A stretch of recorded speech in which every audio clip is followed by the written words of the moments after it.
The human mind holds mysteries that we are just beginning to grasp.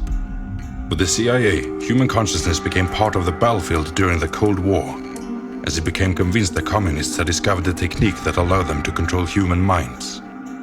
In response to this threat, the CIA began its own secret program to search for a mind control drug that could be weaponized against enemies.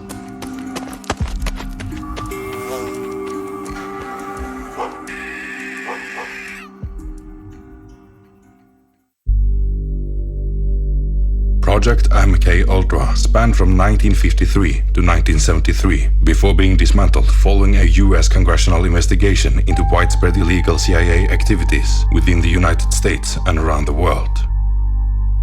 The project was rooted in the fear that Soviet, Chinese and North Korean agents were using mind control in order to brainwash US prisoners of war in Korea and turn them into sleeper assets that would be switched at any moment.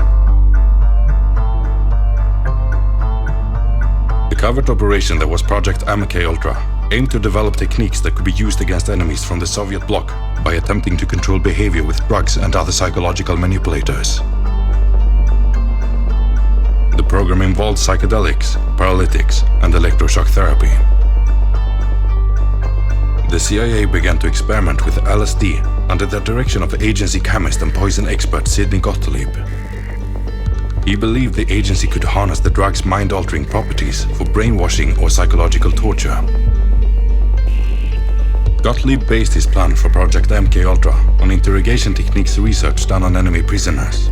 The operation gave Gottlieb permission to test drugs on unknowing citizens, which paved the way for MkUltra's legacy.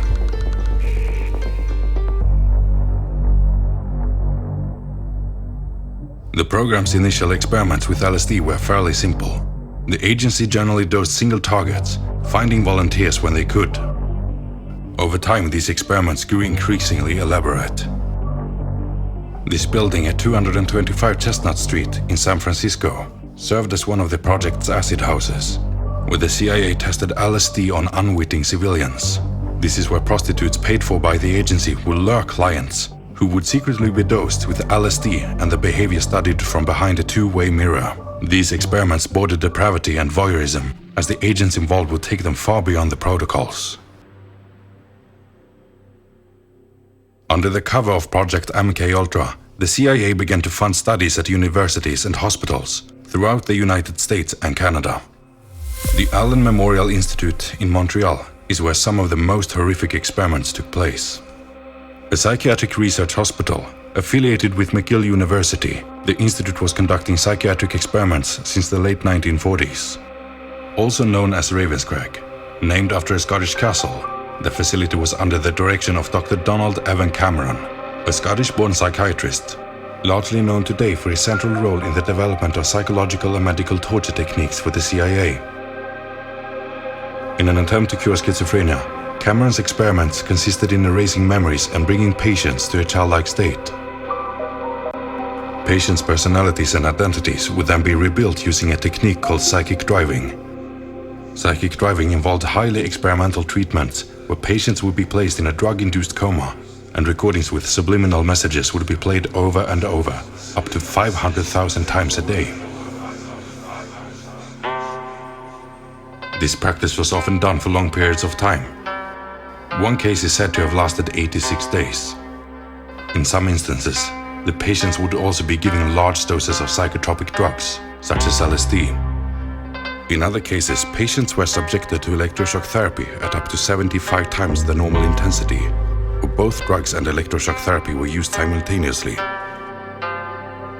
Powerful sedatives were also used in high quantities. Cameron often went far beyond what was normally prescribed, as he subjected patients to more frequent electroshock sessions with more and more powerful shocks.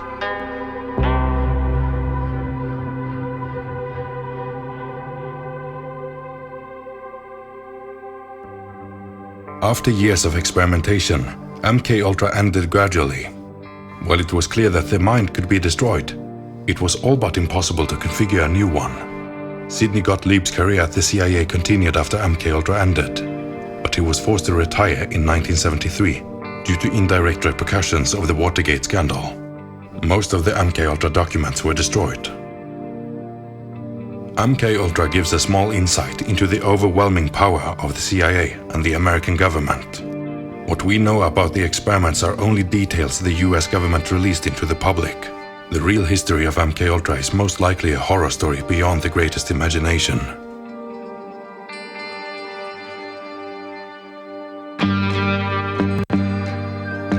The substances used in the MkUltra experiments spilled into the public and have fueled in part the drug culture of the 1960s, as hippies and beatniks gained access to substances such as MDMA, mescaline, heroin, and psilocybin. These substances played a great role in the counterculture movement of the 60s. Hippies promoted the recreational use of hallucinogenic drugs as a way to expand consciousness during a time when the Vietnam War and widespread inequality were ripping the nation apart. While Project MkUltra was operational, the CIA is said to have imported 10 gallons of LSD into the United States, which was enough to dose the entire population multiple times.